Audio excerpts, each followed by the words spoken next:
Once again, session of Hoodies the podcast. Test 1, 2. This is Hoodies. Let's do it, man. Live from the Skill Suite. Yo, coming at you, man. Yeah. Are we back? Are we back? Are we back?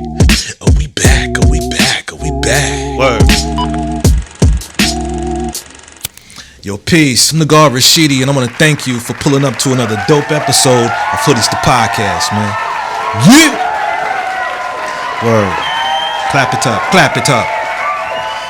Yeah, man. Word. Hey, listen. I'm that guy that every winter says to people, hey, man, stop fucking complaining, man. It's the winter. It's supposed to be cold. Yo, would you stop complaining, man? Hey, I'm supposed to do this. It is winter, remember? Yeah, I'm that guy, and yeah, I'm from Chicago and all that. But damn it, I'm tired of the cold. I'm so over it. I'm ready for the spring. I'm ready to throw some shorts and some Birkenstocks on, man. Some shorts and some slides. Word. Hey, man. I'm about tired of this. Hey, man. I could have stayed in Chicago for this. I'm good. I'm good. I'm ready for the spring. You know what I mean? I'm ready for the spring. But hey, I tell you what, it's February. It's toward the end of February, so we're heading into March. So spring is on the way. It's on the way. In fact, I think we got like a high 60 day next week, or maybe I think next week. So that's what's up. But yeah. Also want to give a shout out to my moms, man. Back in January, she rung the bell. It was January 21st to be exact. Ma Duke's Queen Mother rung the bell. You know what I'm saying? January 21st, I believe, that was her last day of chemo. You know what I'm saying? Back in October, she had a procedure done on top of the chemo she was getting. And then I went there, and then so the surgery, there was a possibility that they probably would have had to cut more, which meant she could have possibly been in a bag. But things went so well, that didn't have to happen. It went extremely well. She got a last round back in January. She's clear. You know what I'm saying? Shout out to my moms, man. And what a beautiful moment. Now, for her ringing the bell, I wasn't there for that. But she sent me the video, and man, every time I see it, kind of gets me going, man. You know. And if you know, you know. You know. So yeah, I think one of the biggest things about cancer is, well, at least for me. Let me stop talking like I'm so experienced. I mean, I am now. You know, from a loved one having it. But the biggest thing for me was, just because there's cancer doesn't necessarily mean that death is on the horizon. And that was a big piece for me. Once I was able to get around that, then I was able to, you know what I'm saying? Really, I don't even know what the word is. I guess it made it more digestible. I guess it made it more bearable, for lack of a better term. And if it's bearable for me, just imagine how my mom's was feeling and might still be feeling after the fact. But I remember there were just a couple people who's gone through this with a mother, father, or whatever, and you know, it was like, yo, when you go there, Rod, just be prepared that she may look different. You know, my mom said that everything was okay, and I saw her, and she had lost mad weight, and this, that, and the third. And I really appreciate them for that. They gave me some insight in terms of what to look out for. But it turns out she looked the same way in October. She looked the same way as she did back in July when I went. You know, minus her hair. So I'm very grateful for that.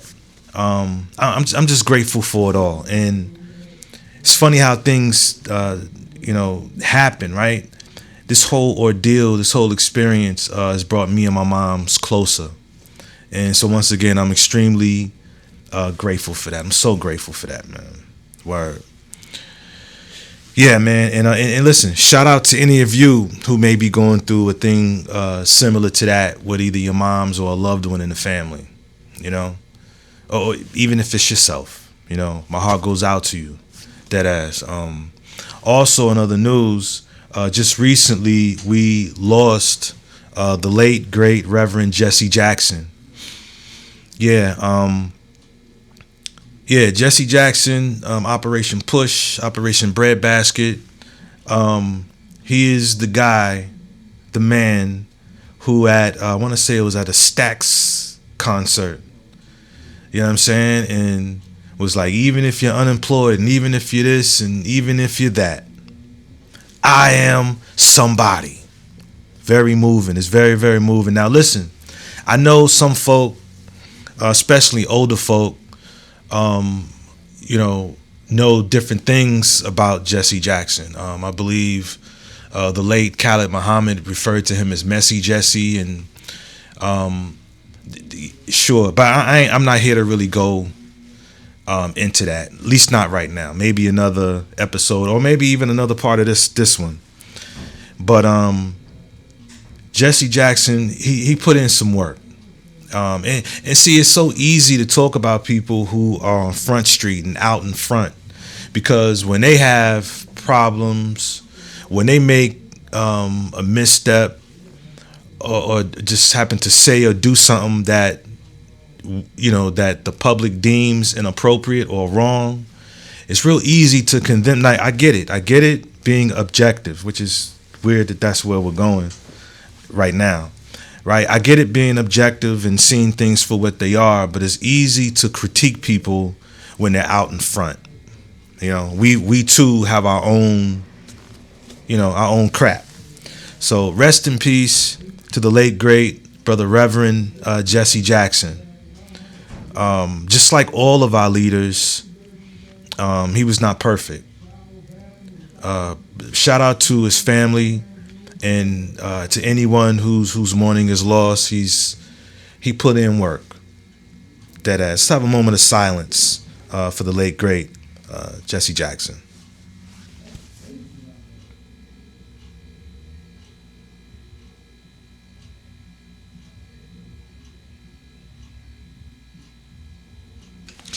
Word.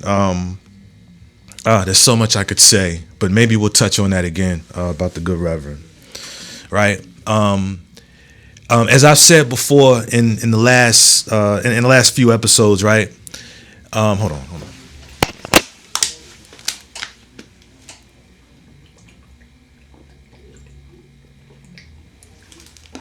Ooh. That hit the spot. But like I've said before, Black History Month is every month. It's every month. All day, every day, every month. Right. With that said, this still being February and all, just as we honor our, just as we honor our people, I think that it's also good practice to, like I said, think objectively about our pioneers, hold people accountable, if you will. Now, granted, it's good to think objective, hold each other accountable, right?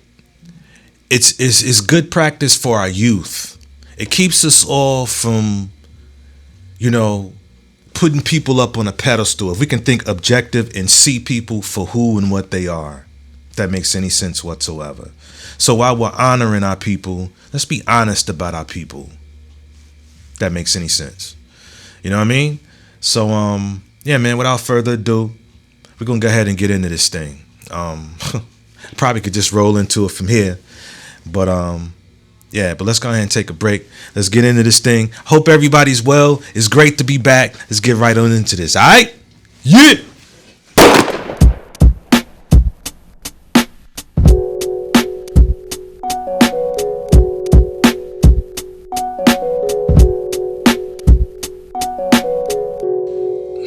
So to kind of piggyback right off the intro about holding our people accountable and things of that nature, I I guess I got to put out a disclaimer. This ain't no William O'Neill punk shit. You know, I just don't want to be one of those type of black folk who celebrity worship, who you know what I mean? I don't want to be the brother who lacks the ability to think objectively about people and things, or even places for that matter.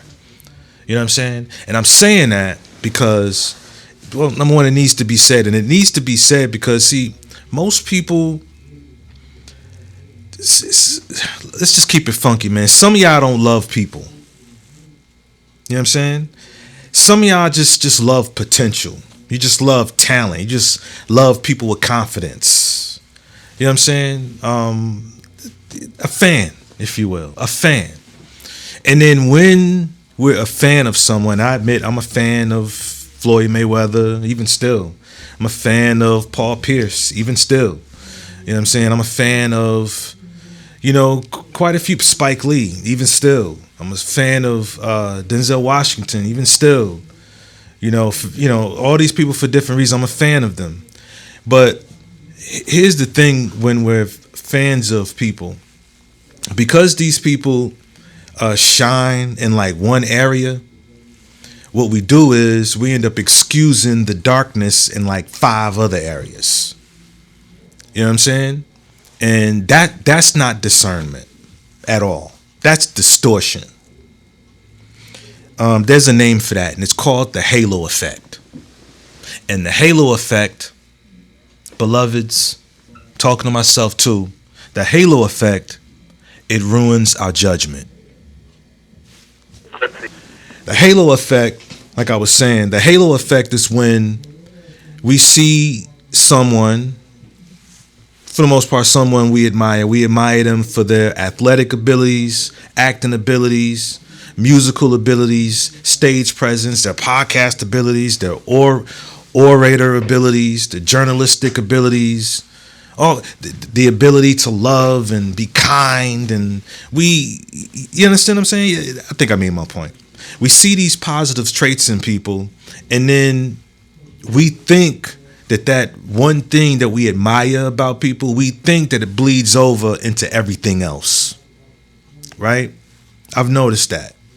You know, we tend to think that if a person is attractive, then you know, they must be kind, right? We think that if a person is successful, then they must be disciplined. We think that if a person is confident, then he must be capable. They must be, you know? And here's another thing I've noticed, even in myself. Our brains, if we ain't careful, our brains can be lazy. And rather than assess, we would rather assume.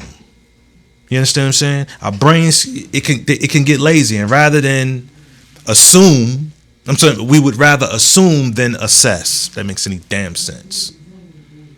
Instead of assessing and seeing shit for what it is, we just assume because of that one trait that we love about them that nah, what? Nah, man, nope. No, fuck you. Nah, you really think that? Nah, man. Like, I'm of the belief that once we lose the ability to think objective about people and things and places, just the ability to be objective, period. Once you lose the ability to think objective, you become a fanboy. Or if I'm using some Chicago slang, you become a goofy. A goofy.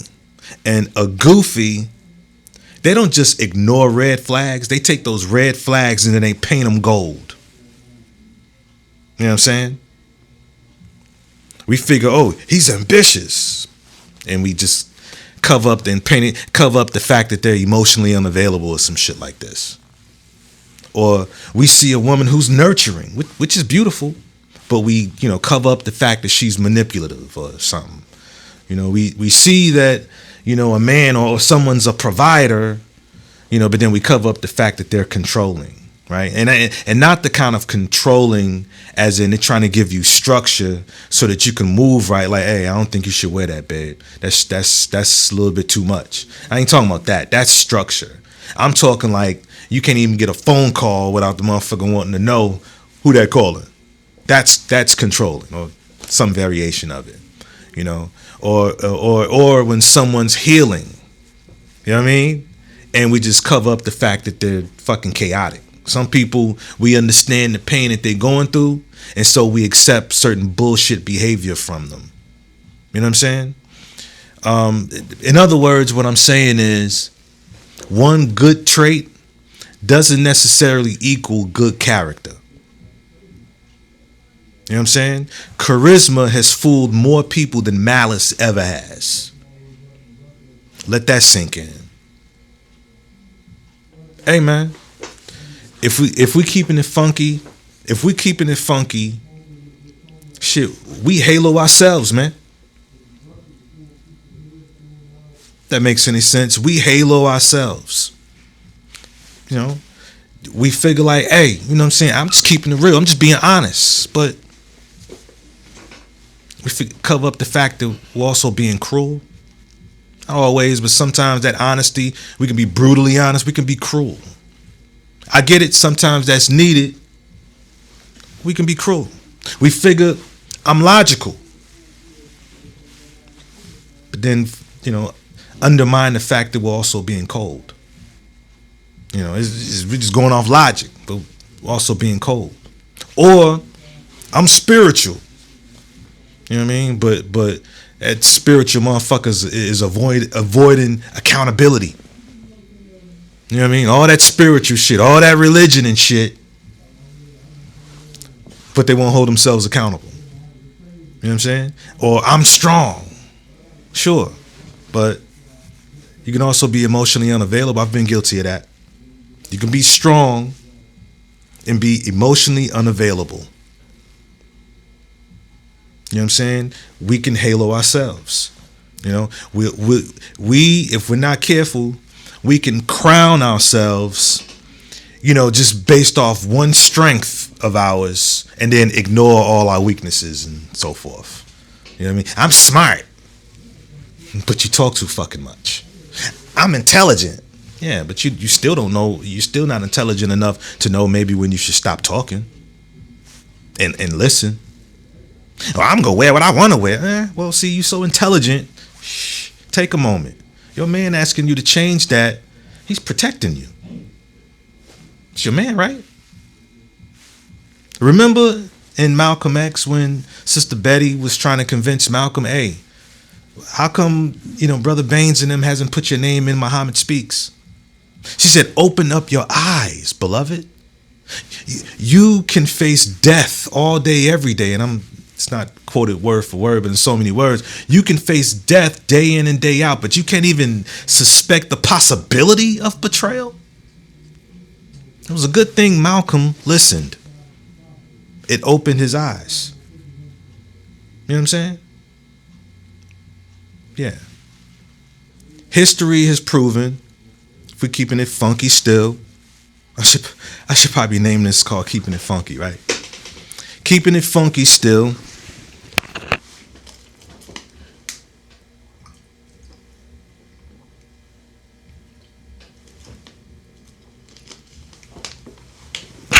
If we're keeping it funky, history has proven that charisma doesn't necessarily mean integrity. There's a lot of charismatic, you know, scamming preachers. Again, I got scammed a few years ago for $26.50. You know, I gotta admit, the brother was charismatic. He actually convinced me to get on board with his credit restoration program. You know, I just have to take that on the chin. You know, we think that if a person is intelligent, that they're also wise. Not necessarily. You know what I'm saying? You know, even with elders, you know, not every elder is wise. You know, fools get old too. Remember that. That's a bar. You know what I'm saying? And we also think when someone's confident that they're competent because they're confident. You know? Again, if we're not careful, well, history has already proven it. So some of us are still not careful because we tend to, when we're fans of someone, we don't really think about who's the most qualified. We just rock with who's the brightest, the most popular. You know what I mean? It's the halo effect. I'm of the belief, right, that a good way to combat that, a good way would be remove the halo. It's just a man. It's just a woman. You know what I'm saying? Separate the traits. You know? We sit back and say, well, ain't nobody supposed to, only God can judge. Man, please. Everybody judges, including you. We all judge, man. Everybody judges. You know what I'm saying? So, even with people we are fans of, even with people we admire, it don't even have to be a celebrity. It could be a family member whom we really admire. Let's judge the behaviors individually. Let's judge them individually. You know what I'm saying? You can admire them without exaggerating. You know what I'm saying? You can love, but you don't have to necessarily lie to yourself. Right? I don't see why that's so hard to understand. You know, we can respect people without, surrendering or letting go of discernment. You can still discern and still respect people. You can still admire, you can still be a fan of someone and still think objectively like, ooh, nah, fam. He's a great basketball player or actor or boxer, but that right there, that shit don't look good. You know what I'm saying? Listen, I've been guilty of doing the same thing. I remember when Javante Davis, like the first time I seen a headline of him, I think he was being violent with a sister, and then there was video footage as well, and I think I saw him something with his elbow. He was really rough. He was rough with Shorty. Wasn't no two ways about that. He was rough with her, and they ended up leaving, and he might have yanked her and whatever. I like Tank. I'm feeling I think I've expressed this before. I'm feeling some type of way because he didn't take Lamont Roach up on the rematch. Personally, I think the nigga might have been a little scared. It's another story. But I ain't gonna front. When I saw that, I thought, you know what, man? Nah. He just young. He's just young. And who knows? See, women know how to push buttons. That's what I was saying. Women know how to push buttons. And here he is, young fighter, a young great fighter, getting to the bag.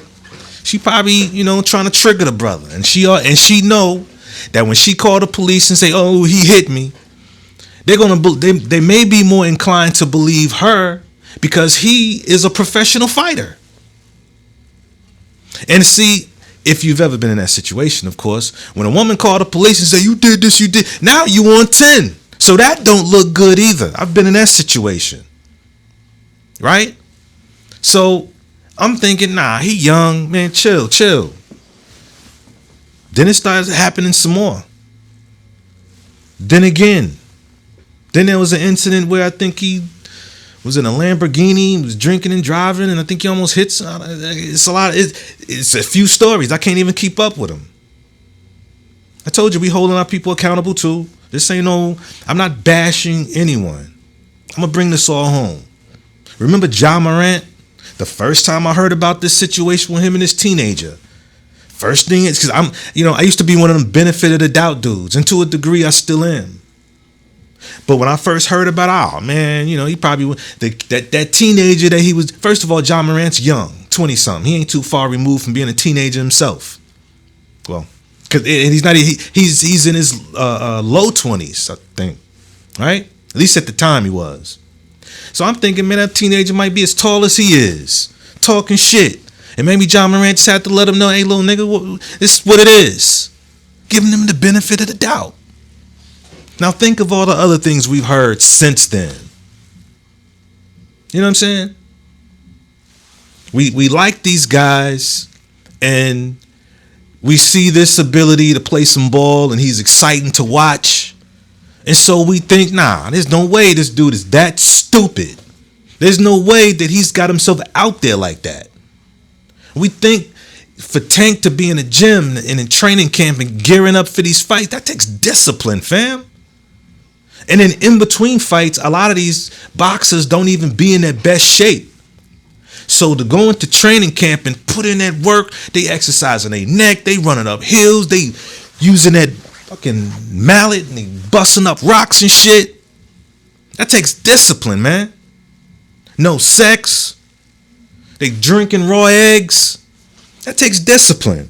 And so you think that that discipline carries over in other parts of life. And that may challenge the saying that how you do one thing is how you do everything. Yeah, maybe, maybe not. Guess we'll visit that another time. Who else? Hey, listen. Recently there was some footage on Michael Jeffrey Jordan. You know what I mean? And for the record, y'all might have seen the video. And for the record, I don't think Michael Jordan is a... I don't think that. I'm not saying that. What I am saying is that video, that shit is not a good look. And you can see, listen, you could see the halo effect that everybody had, including brother Stephen A. Smith and a few folk that I know. At least Stephen A. Smith was smart enough to not critique the video. That was smart. He just had his dad on the show. His dad on... If you've seen the video, and it's probably up on the screen right now, if you've seen that video, I don't see how there's any way that you can look at that and think anything other than, what the fuck? That shit is weird. That is not a good look. I've heard folks say, oh, nah, he's trying to get some ice off his shirt. Do you see any ice? Some folks say, oh, they just won the Daytona 500. He's trying to get some confetti off his shirt. Do you see confetti? I heard folks say, oh, he's just tugging at his shirt. Show me the tugging. I saw other folks say, oh, he's flapping his shirt. Show me the flapping. Some folks say, well, you know how it is on a hot summer day. You just got to flap your shirt because it's hot. I don't even know what the fuck that got to do with anything. Again, I'm not saying that he gets down like that. What I am saying is that shit don't look good. I'm calling it. You understand? Stephen A. Smith, instead, like I said, instead of critiquing what he saw in that video, he interviewed the kid's dad. The kid's dad is, I'm assuming, one of the drivers for this NASCAR team. He says he didn't see nothing weird about it. Yeah, I'm going to keep it funky with you. I'm not believing that. I'm not believing that. We don't know what was said off camera. Maybe, maybe there was some, Mike, what the fuck was that? Maybe they had a conversation off camera and then he got on camera and said, you know, hey, I ain't noticed nothing, whoop-de-whoop, but I bet you he won't keep his son around him like that no more. Now, I don't know what the fuck they talk about, but my point is, I'm going to keep it funky. I don't care what the pop said. There's nothing he can say to make me unsee what I saw. Again, I'm not saying he's a... I'm saying that shit don't look good. Why is that so fucking hard for people to say? Why is it so hard to say, yo, Mike is the GOAT, whoop-de-whoop, Mike is the GOAT, he's the greatest of all time, but that video, that shit did not look good. Why can't we just call it that? Why are we making up shit to protect the dude? If it's so innocent, why the need to protect? I wouldn't say shit. Personally, if I didn't think much was to it, I'd laugh people off. Niggas was breaking their necks to protect them on them. Posting up articles, well, he's really close with the Reddish family. I think that's what their name is. And that don't help. That don't help because if you know anything about SA, sexual assault or molestation, again, not saying that he's into that type of stuff, right? I'm not saying that, not even a little bit. I'm saying that shit look weird. But if you know anything about molestation and sexual assault, who are the biggest culprits? Who are the biggest culprits? Family and friends of the family. So showing articles of how close he is to the family is not helping him. If anything, that's driving my point home. Those are the people who do it. The people closest to the family. So so having this pop up there on Stephen A. Smith's show, that don't mean nothing to me. I can get why the father may say that. You're a driver of the team Michael Jordan owns. He owns the team. Shit, he might be willing to let some shit like that slide for the bag. I'm just saying, I wouldn't.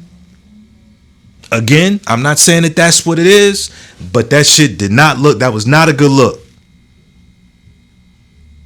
You understand? And if I'm not Mike's advisor, he probably don't want to hear shit I gotta say. He probably don't want to hear shit you gotta say. If you love him, he probably don't want to hear nothing. But whether he wants to hear it or not, I would advise Brother Mike, keep your hands to yourself, man. That wasn't a good look. I ain't gonna stop wearing your sneakers, but I ain't buying no more. You know what I mean? And even if I wasn't fucking with Mike like that no more, who knows? I probably still wear the Jordans I got. Just like I still listen to R. Kelly's music. I know how to separate the product from the person. You know what I'm saying? You can still be a fan of someone and still think objectively. You can still think objective. There are many things that people that I really fuck with had done some questionable shit. It was questionable. Hell yeah. I could call that. It's so easy. Like I said, once you lose your ability to think objective, you become a fanboy. Or once again, in Chicago terms, a goofy. You become a goofy. I ain't here to tear down our people. I am here to call it like I see it. You know what I'm saying? The light around somebody should never blind you to who they are in the dark. Don't be so much of a fan that you can't see them for who they are. You know what I'm saying? I ain't get into the book Michael Jordan's sister wrote about their father. If you know, you know. You know, according to the sister, their father took her virginity. I'm not bashing him. You gonna read it for yourself. I got it. Oh, well, shit, she just trying to make money off the name. I feel you. See, I can think objectively. I feel you. But here's where I'm more inclined to believe her. In this book, she has stated that she offered MJ and his moms, who both accused her of just trying to use the family name for fame or whatever the case is, maybe to sell some books or something like that. She offered to take a polygraph test. She let them both know, hey, I'll take a polygraph to back up everything I'm saying. Neither one of them took her up on that offer. That's why I'm inclined to believe her. Because if I felt like there was a family member trying to defile my father's name, my mother's name, you know what I'm saying? Or shit, I just might want to just to know. I would have taken up on that offer. And the fact that they didn't, that's not a good look. She also states in the book that at some point she told their mother. She went and confronted the father and found out, according to what she wrote, that the daughter was telling the truth. Her name was Dolores Jordan. You know what I'm saying? Did their moms leave their dad? No. Instead, she told the daughter, when you get 18, you just have to leave. And in so many words, we ain't about to go into the poorhouse because I'm about to leave him and now we scrounging and shit. Read the book for yourself. It's called, hold on. It's called, where is it? It's not there. Where is it? Where is the book? Where is it? Here it is. It's called In My Family's Shadow. Dolores E. Jordan, sister of sports phenomenon Michael Jordan. Yeah, read it for yourself, man. And you may think she's a quack, like some people do. And would you believe there were folk who, when I told them about the book, they think that it's so much of a fan. They think they know more about. They think they know him better than his sister. Come on, man. Come on now. Really? You don't even know these people. You're a goofy. So, listen. A lot of the people we admire, like I said, don't necessarily have to be celebrities. Once upon a time, as a young man, a lot of us admired our fathers, our grandfathers, and then we get a little older and realize, they're just men. Still trying to figure it out just like the rest of us. You know what I mean? These people in our family we admire. They're smart. They're disciplined. They're well-spoken. You know what I mean? They carry themselves, or they carried themselves like they had it together. You know what I mean? When they walked into a room, you felt it. At least you thought you did. You know what I mean? And because of that, that's why people never question them. People walk through, and again, I ain't saying Michael Jordan's that, but there's a lot of celebrities and people we admire. When they walk into a room, they look confident, stocky, upright, and for that, we don't question them. You know what I'm saying? Remember when Michael Jackson was being accused of doing things to kids? Now, after everything I read back then, see, I can think, as big a fan of Michael Jackson as I am, I can objectively say Mike was in the bed with them kids. I don't think he did nothing with them. I think he himself was a big kid. He missed out on his childhood. Inappropriate? Yes. Much like that video. That's inappropriate. It's not a good look. But how many times have people said that once a verdict was in, how many times have we said, damn, how do these people get along with this? Or get away with this stuff for so long? How are they able to get along with? That's why the halo effect. We're so in love with them, how the way they were so enamored with the way they carry themselves, like they got it together. We feel them when they walk in the room, and we don't question them. And so we overlook when they dismissed people. I don't take no pictures with no niggas. If you know who said that.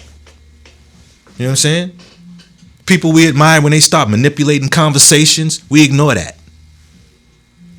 When they start avoiding accountability. Like when you confront a family member about something they did when you was a kid.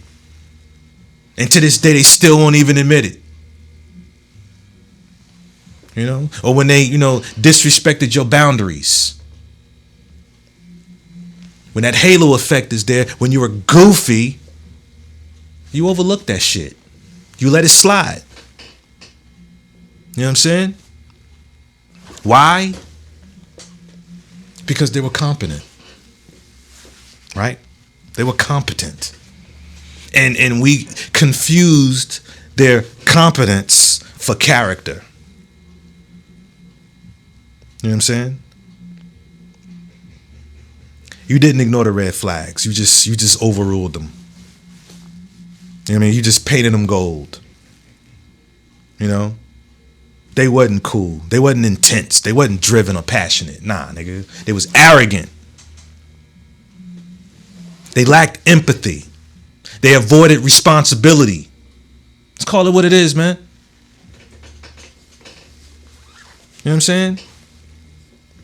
And all of those things that you loved about them, it put a halo over everything else. It was a halo over everything else. Nah, he couldn't have done that. You really don't know. We really don't know people.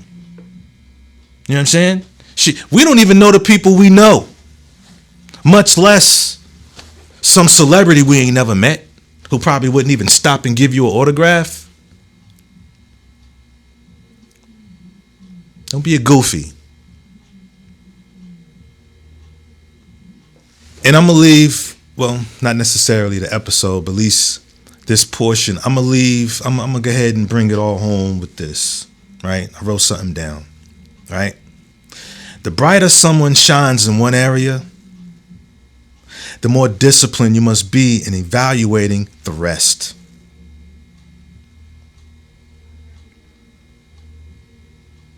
You know what I'm saying? There's been some things said about Jay-Z. Jay-Z is a phenomenal rapper. You know what I'm saying? If you go back and listen to his work, phenomenal. But we don't know those people. You don't know Beyonce. She's got a beautiful voice. And she fine. But the brighter someone shines in one area, the more disciplined we must be in evaluating the rest. You know what I'm saying? Impressive is not the same as safe. Just see stuff for what it is. And that's all I got to say about that, man. Word.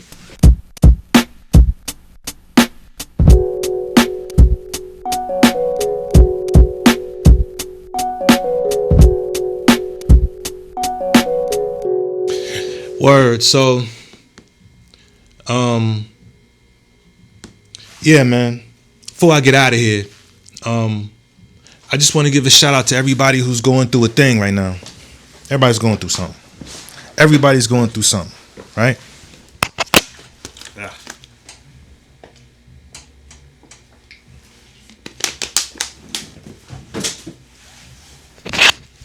Pierce. Everybody's going through something. You know? And listen, everybody's going through something, but not everybody is still showing up all the time. Some people have allowed those hard times to keep them at home, keep them down. And I ain't here to, talk greasy about those people. I just hope that somehow, some way they can snap out of that soon. But for those who showed up anyway, I salute you. And with that, if you got a born day today, happy born day. Salute. Word. New life, more life. I don't care if you're fresh out the womb or you've been here a while. Happy born days to you. Happy born day today is the what? Oh, the 24th. Yesterday, the 23rd, was the late, great Dolly Sajida Shabazz's born day. May she rest well. May she rest well. Shout out to the legacy of my maternal grandmother, Dolly Sajida Shabazz. Word. I want to thank everybody for watching, man. Thank everybody for watching.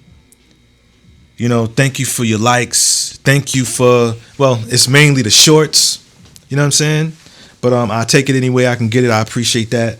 Y'all stay up, man. Hey, and before long, the spring will be here. Man, I'm looking forward to it. I'm looking so forward to it. I'm trying to think if there's anything else I want to talk about. And I think I got everything. You know what I'm saying? So yeah, along the lines before I get out of here of holding our people accountable, honoring one another, and holding each other accountable. You know what I'm saying? Hold another black person accountable when they come around talking about these Epstein files. I'm about sick of hearing this. And as a barber in this very chair, I got Caucasian clients, Asian clients, Latino clients, or Hispanic, whichever one is appropriate. Black clients of, of the diaspora. And I gotta admit, the ones who talk about Trump the most are black people. Black folk. Black folk, let's see the files. Let's see the files. Man, listen. From what I understand, the files are out. At least some portion of the Epstein files are out. I don't give a fuck about no Epstein files, man. Man, fuck a Epstein files. Dead ass. Okay, so now that they out, now that they saying shit, does it push us forward? Does it? Is that shit pushing us forward in any way? You know what I'm saying? You worried about what they doing, all up in their business, worried about what they doing. What the fuck are you doing? Eh? What are you doing? What are you doing to push us forward? You know what I'm saying? I'm so sick of hearing about that. Damn. Dead ass. Word. Yeah, man. Accountability. Love. Those are the things we need. Those are the things we can't vote for. You know? I think we owe it, all of us, each and every last one of us, to make here a beautiful place to live, our homes a beautiful and safe place to live, and our communities a beautiful and safe place to live. You know what I'm saying? Which means I'm always talking about mentorship and things of that nature. And I'm always going to talk about that. I'm an advocate for that. And even though my own program, at the moment, we're not big in numbers, but let me tell you something, boy. We have never been as big in skill as we are now. So I got about a good 6 members. I'm down to 6 members, which ain't bad. 6 members, and every last one of them are nasty. One of them, I'm reluctant to play now. I'm reluctant to play. Because the skill level is so crazy. Oh my goodness. But anyway, that was a little sidebar. But I'm saying the community thing, you know, about it being our responsibility to make our communities a decent and safe place to live. We're going to need some mentorship. We're going to need to snatch up some kids. Of course, not literally snatch them up, but let's get some. I don't care if it's just 2 young men. I don't care if all you know how to do is play pool. Take them to a fucking pool hall and show them something. You know what I'm saying? Hey, listen, just like chess is teaching strategy and this, that, and the third, pool, without you even knowing it, teaches geometry. Geometry. Yeah. Scoop up some kids and teach them something. Dead ass. Shout out to everybody who, once again, is dealing with a loss and tough times, and you're still showing up. I salute you, man, once again. Salute to anyone who may be feeling suicidal. Dial 988, you know, and they'll get you straight. And thank you in advance, and salute to you for doing it, for making that call. So yeah, man, I'm gonna get out of here. And yeah, I'm just gonna get out of here. I'm hungry. You know, forgot to mention, as of I guess I want to say last week, I am now pescatarian. I needed more sources of protein. There's only so much lentils I can eat, so much legumes, so much tofu, protein shakes, and so on and so forth that a brother can eat. You know what I'm saying? I think I've had tofu in every which way. You know what I mean? Tofu scramble, you know, Mongolian tofu, tofu steak. And I'm not necessarily sure when I order from Moe's Southwest Grill and I get the cilantro rice with the black beans, and it's got some tofu in there, and it's rather soft, so I don't know if it was boiled. I don't know. There's tofu in there. I'd like to believe I've had tofu every which way. And so I had me some salmon, some grilled salmon. And let me tell you, man, that shit was delicious. Oh my goodness, it was delicious. Now I don't see myself ever going back to red meat, chicken, or pork. That's a no-no, right? I don't see myself eating the bottom feeders either. Crab, shrimp, lobster, any of those either. But I needed, you know what I mean, more options in terms of protein. And I ain't in the gym doing all this fucking work just to be sitting up here losing it because my protein intake isn't very good. So yeah, I just wanted to share that. sometimes you gotta do what you gotta do, health wise, diet wise. That's important. Only you know that. But yeah, man. It's enough about me. Once again, thank y'all for watching. I'm the God Rashidi. This is Hoodies. Peace. Hey, this is Hoodies.